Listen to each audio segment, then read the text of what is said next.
Hey guys, today we're taking a look at my most anticipated 6-inch Marvel Legends release of the year, and that is the X-Men Retro Carded Spiral action figure. As always, please like, share, comment, subscribe, or even hit that super thanks button. I do appreciate all engagement on my channel. So here's a look at the card. It comes with a really nostalgic retro card design, the bold X-Men logo at the top. We also have the other characters in this wave featured over here. Cool artwork of Spiral with her weapons. The figure over here is displayed clearly on the plastic tray. She comes with 4 swords, 2 interchangeable hands, and 1 more sword, and X cast in the golden plastic. And now we move over to the back of the card. A line work schematic of the figure over here, description of Spiral's character, rest of the figures in the wave, as well as some product information. So let's go ahead and get this figure open. To unbox the figure, I sliced the plastic tray off the card back so that I can save the card back for my collection. Spiral comes with 1 left splayed hand. This is cast in a flesh tone plastic. Hinge over here for articulation that goes in as well as out. There's also good sculpting on the hand, so you can see her fingernails clearly. A good bit of detail is that this hand is sculpted with 3 fingers, consistent with all the beings in the Mojoverse. For her other interchangeable hand, this is a metallic gripping hand. Good sculpting detail once again for the segments in the metal. And also, once again, 3 fingers on this gripping hand. And just like all the other gripping hands on the figure, this metallic gripping hand articulates up as well as down. And of course, her left splayed flesh tone hand pops onto any one of those bare left arms, while the metallic gripping hand pops onto the metallic arm. It's a shame that she only comes with 1 splayed relaxed hand. It definitely would have liked her to come with relaxed hands for all of her arms. So that way you can get her into her unarmed state, her fighting pose in the Marvel vs. Capcom game. She comes with 4 swords. The 2 on the left are longer than the 2 on the right. The longer and shorter swords are both cast in a brown plastic, as you can see for the handle, while the rest of the sword is given that nice silver paint finish. The longer sword as well as the shorter swords are reused from those that came with Silver Samurai. The golden sword is cast in a gold plastic, and there's also some brown paint for the handle. This sword is exactly the same sculpt as the one that came with Loki. And finally, she comes with an axe that's also cast in a gold plastic, but a little disappointingly, this one doesn't have any paint on the handle. And this axe is reused from the one that came with the Marvel Legends Angela. So naturally, with 6 gripping hands on the figure, she can hold on to all 6 of her weapons, looking really badass when completely armed up. So as for the sculpt of the figure, I can say that this is pretty impressive stuff. She's on a completely brand new sculpt, which is rare and something that we're not used to seeing, especially on the retro carded line, where a lot of sculpts are reused for repainted figures. What's really amazing is how Hasbro has squeezed all fully articulated arms, all 6 of them, onto a female upper torso.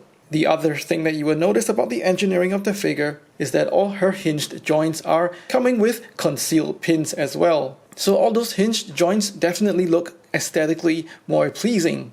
Besides not having splayed hands for every one of those arms, a small downside is that I think she should have come with 2 metallic arms. I do recognize that she's drawn differently by different artists, but I do feel I'm more used to a Spiral with 2 metallic arms, just like in the Marvel vs. Capcom game. The other downside that's not so apparent by looking at the sculpt of the figure is the general gummy consistency of the plastic that's used. So even though she looks great, she actually feels quite gummy and soft all over, and I will show a little bit of that as I play with the figure in the articulation section. Zooming into her head sculpt, and I do like how Hasbro has executed it. She's got a mean, determined expression on her face, looking quite neutral, and this is definitely preferred to a screaming or sneering expression when she doesn't have any other alternate head sculpts. Hasbro has kept the paint applications on her face simple, with sharp, clean lines for black on her eyebrows, whites in her eyes, and red for her lips.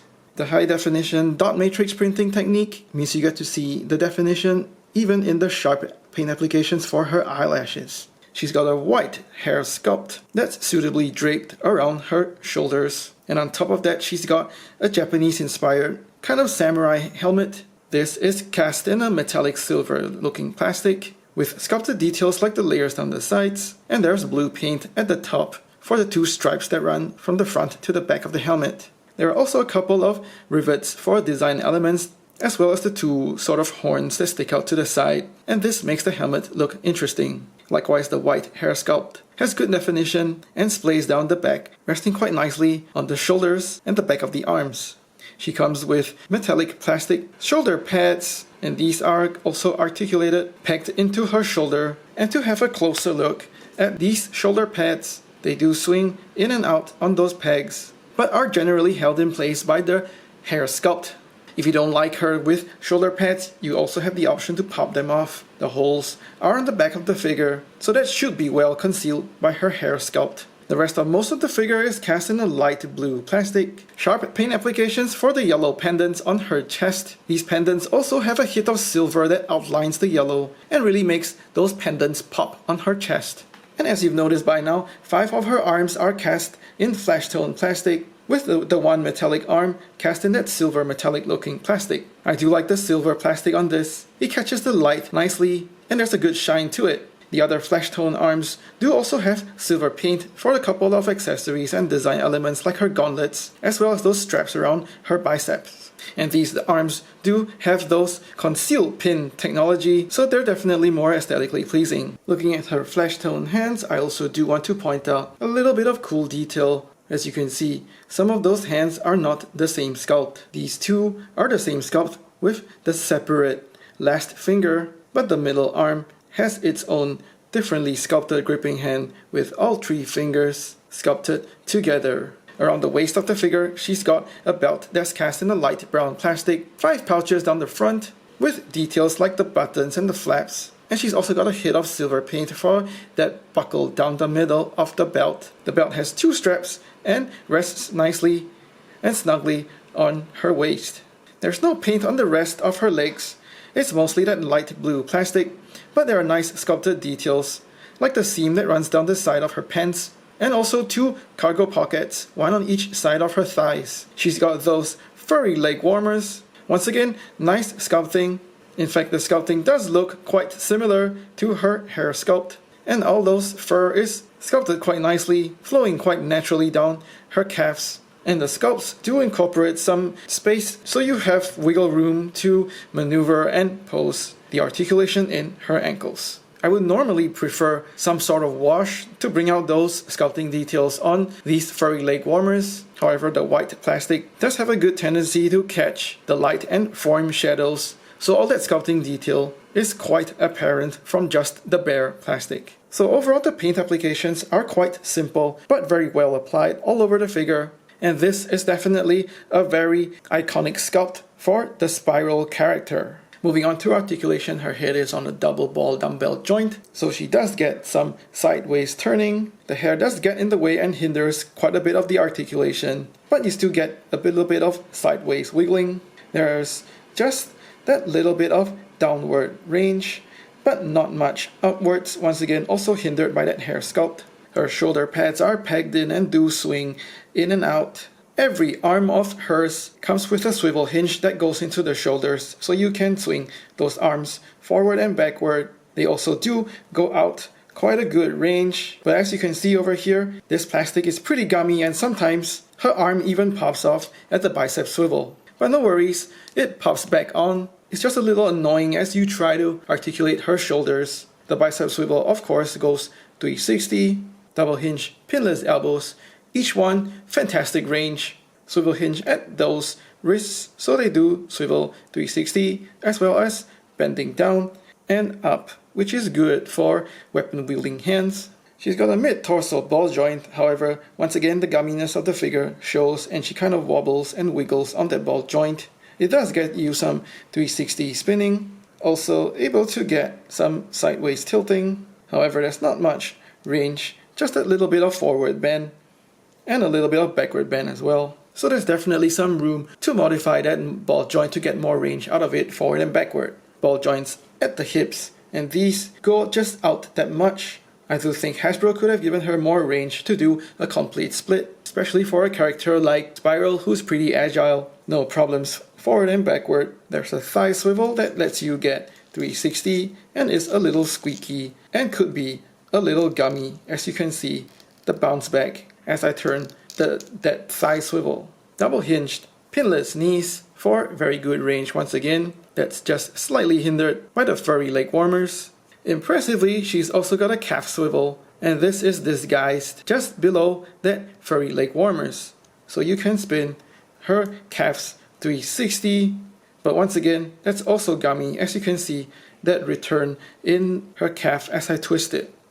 And that gumminess in the calf swivel also kind of works against the ankle articulation sometimes. So I'm not even bending her ankle, and you can see how gummy that joint is. That said, she does get some ankle tilt going down as well as up, and as I mentioned earlier, the furry sculpt on the leg warmers does let you get some good range out of those ankles. And once again, fighting off the gumminess in her calf, she does have quite stiff ankle pivot, but it does get you some range outward as well as inward.